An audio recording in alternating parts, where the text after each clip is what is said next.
De Heer zal bij u zijn. De Heer zal u bewaren. Lezing uit het heilige evangelie van onze Heer Jezus Christus volgens Johannes. In die tijd zei Jezus tot Nicodemus: Zozeer heeft God de wereld lief gehad, dat hij zijn enige geboren zoon heeft gegeven, opdat al wie in hem gelooft niet verloren zal gaan, maar eeuwig leven zal hebben.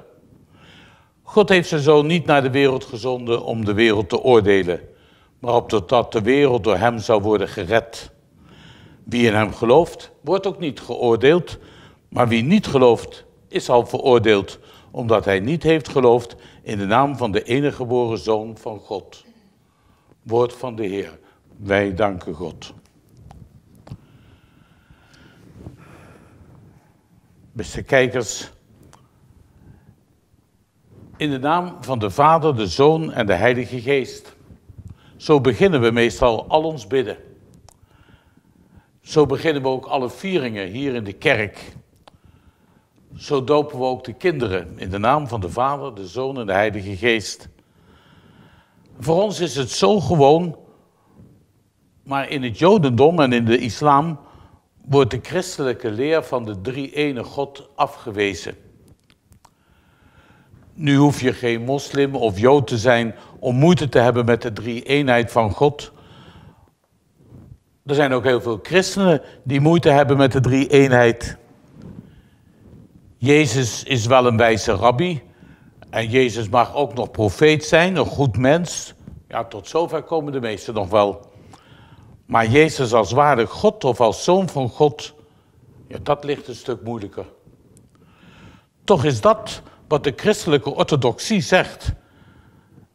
En eigenlijk is het ook gewoon de leukste manier om over God te spreken. Het hart van ons geloof is de heilige drie-eenheid.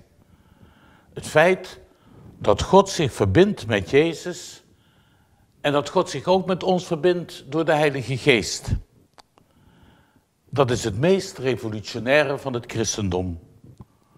God verbindt zich met ons, God verbindt zich met mensen. God is niet een God op grote afstand. God is ook mens met ons. Christus maakt zich los uit de dans van Vader, Zoon en Heilige Geest en verschijnt op aarde. Hij komt bij ons wonen. God met ons. Zo wordt hij ook genoemd bij zijn geboorte. Immanuel, God met ons. Helemaal mens, net zoals wij. Volstrekte mens tot zelfs in het sterven toe. Maar tegelijkertijd is hij ook helemaal het gezicht van God. Hij is God en mens. Zo is God met deze liefde, met deze nederigheid. Jezus Christus, volledig God, volledig mens, in die gestalte van Jezus. Maar die eenheid van God en mens in Jezus blijft niet alleen beperkt tot die ene mens, Jezus. Nee, de eenheid met God strekt zich ook over ons uit, ons mensen. En dat komt weer door de geest. De geest van God, de geest van Christus, trekt ons naar God toe. De geest verbindt ons met hem. De geest inspireert ons met de dingen van God en brengt ons naar het leven met God. En ons geloof kan daarom zo ontzettend hoog en vrolijk over ons mens zijn spreken. Want wij mensen, we zijn net als Jezus getrouwd aan God. Gods eigen familie. Wij mensen, wij zijn zo belangrijk dat God onder ons komt wonen in Jezus. Maar niet alleen voor die 33 jaar dat Jezus op deze aarde was. Niet voor een weekendje zoals wij dat doen in een gereserveerde plaats in een hotel en een zekere gereserveerdheid. Nee, God komt bij ons wonen. Hij is een van ons. Wonen is gewoon doen met elkaar. Zoals Jezus gewoon deed met ons mensen. Hij leefde ons leven. Hij heeft ook geleden. Hij is zelfs ook gestorven. Hij is ook begraven. Maar hij schaamt zich niet voor ons en onze alledaagse zaken. Onze teleurstellingen en onze kleine stommiteiten. God heeft het allemaal op de koop genomen. En terwijl God naar onze kleinheid komt, worden wij door God groter. Wij worden uit onze kleinheid getild en op hoog geheven en naar God zelf toegebracht. Zo groot zijn we in Gods ogen. Met zoveel waardering wordt er over ons gesproken, met zoveel plezier, met zoveel ontzag. Want het gaat God om ons. God met ons. Dat is het humanisme van het christendom. Deze ontzettend hoge plaats die de mens heeft.